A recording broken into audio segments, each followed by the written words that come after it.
வணக்கம். நான் வசந்தி. கொஞ்சம் சமையல் கொஞ்சம் தகவல்ல இன்றைக்கி ஒரு மாங்காய் ஊறுகாய் எப்படி செய்கிறதுன்னு பார்க்கலாம்.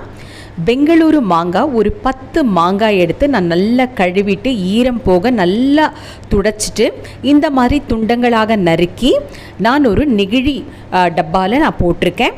போட்டுட்டு ஜாடி இருந்தால் இன்னுமே ரொம்ப சிறப்பாக இருக்கும். கல்லுப்பு நல்லா சேர்த்துக்கோங்க. உப்பு சேர்த்து நல்லா இதை குலுக்கி நம்ம வெயிலில் ஒரு 4 நாள் கட்டாயமாக நம்ம காய வைக்கணும்.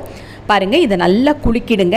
கரண்டியெல்லாம் போட்டால் கொஞ்சம் காய் உடையும். அதனால் நல்லா குலுக்கி நம்ம ஒரு 4 நாள் விட்டுட்டே இருந்தோம்னா அந்த உப்பு நாலாப்புறமும் பரவும். காற்று போகணும். கண்டிப்பாக ஊறுகாயை நம்ம போட்டு மூடக்கூடாது.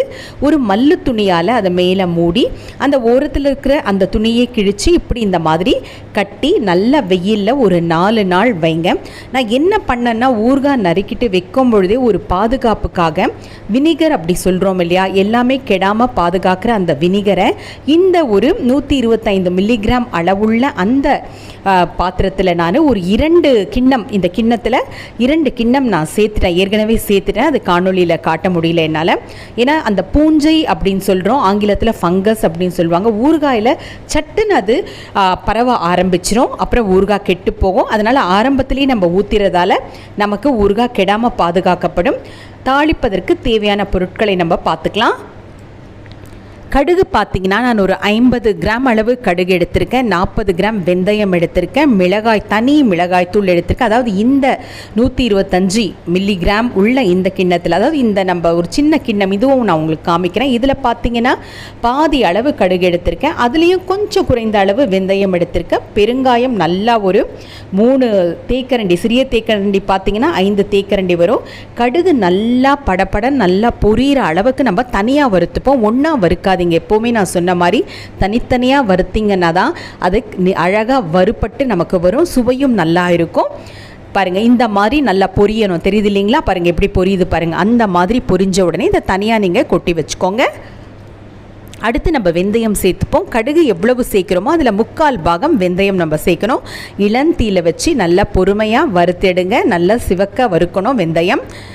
அதை நல்லா வறுத்துட்டு அதுலேயே நம்ம சேர்த்துப்போம். தூள் பண்ணும் பொழுது நம்ம ஒன்றா தூள் ஆக்கிக்கலாம். நல்லா அப்படி வறுத்து எடுத்துக்கோங்க. ஊறுகாய் எல்லாருக்குமே ரொம்ப பிடிக்கும். நமக்கு சாப்பாட்டில் என்ன பொரியல் அது இதுன்னு என்ன இருந்தாலுமே இப்போ நான் நல்லெண்ணெய் தாளிக்கிறதுக்கு சேர்த்துருக்கேன். அந்த கிண்ணம் காமிச்சேன் இல்லையா, அந்த கிண்ணத்தில் பார்த்திங்கன்னா 3 கிண்ணம் எண்ணெய் நான் சேர்த்துருக்கேன். கிட்டத்தட்ட பார்த்திங்கன்னா ஒரு 300 கிராம் அளவு எண்ணெய் இதில் சேர்த்துருக்கேன். கடுகு நான் இதில் போட்டேன். பொரிஞ்ச பிறகு உடனே நான் அந்த பொருட்களை சேர்க்க மாட்டேன். ஏன்னா மிளகாய்த்தூள் இந்த சூடில் சேர்த்தோம்னா மிளகாய்த்தூள் கருத்துடும். நல்லா அந்த எண்ணெயோட சூடு 3/4 பாகம் நல்லா நமக்கு ஆறிடணும். ஆறிட்ட பிறகு மஞ்சள் தூள் ஒரு 1/2 தேக்கரண்டி, சிறிய தேக்கரண்டியில் 1/2 தேக்கரண்டி, இதில் பெருசு இல்லையா ஒரு 1/4 தேக்கரண்டி வரும். இந்த மிளகாய்த்தூள், தனி மிளகாய்த்தூள் உங்களுக்கு காரம் எந்த அளவுக்கு வேணுமோ அந்த அளவுக்கு சேர்த்துக்கோங்க. தனி மிளகாய்த்தூள், பெருங்காயம் நல்லா போடணும். அந்த மனம் நல்லா இருக்கும். சேர்த்து அதை நல்லா கலந்து விடுங்க. ஏன்னா எண்ணெய் சூடில் தயவு செஞ்சு போடாதீங்க. போட்டிங்கன்னா மிளகாய் ரொம்ப கருப்பாகும். இதுவே பாருங்கள் 3/4 பாகம் எண்ணெய் நல்லா ஆறின பிறகு போடும் பொழுதே அந்த நிறத்தோட தன்மை உங்களுக்கு தெரியுது இல்லையா. இந்த எண்ணெய் இன்னுமே போராது. நான் இன்னுமே கூட தனியாக ஒரு 200 மில்லிகிராம் எண்ணெய் இந்த ஊறுகாய்க்கு சேர்த்துருக்கேன். இந்த ஊறுகாய் பார்த்திங்கன்னா அதை ஊறுகாய் அப்படின்னு சொல்லும் பொழுதே நமக்கு நாக்கில் உமிழ்நீர் சுரக்க ஆரம்பிச்சிடும். கடுகு வெந்தயம் பொடிச்ச அந்த பொடியையும் இதில் நான் சேர்த்துறேன். ஊறுகாய் சொல்லும் பொழுதே உமிழ்நீர் சுரக்க ஆரம்பிச்சிடும்.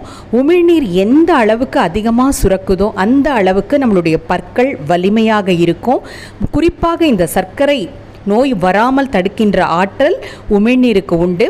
ஊறுகாயை ஒதுக்காதீங்க. ஐயோ நான் ஊறுகாய் சாப்பிட மாட்டேன், அதில் உப்பு எண்ணெய் அதிகம், அப்படிலாம் ரொம்ப ஒதுக்க வேண்டாம்.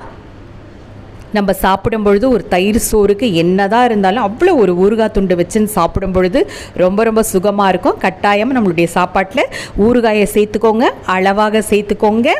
மீண்டும் சந்திப்போம். நன்றி, வணக்கம்.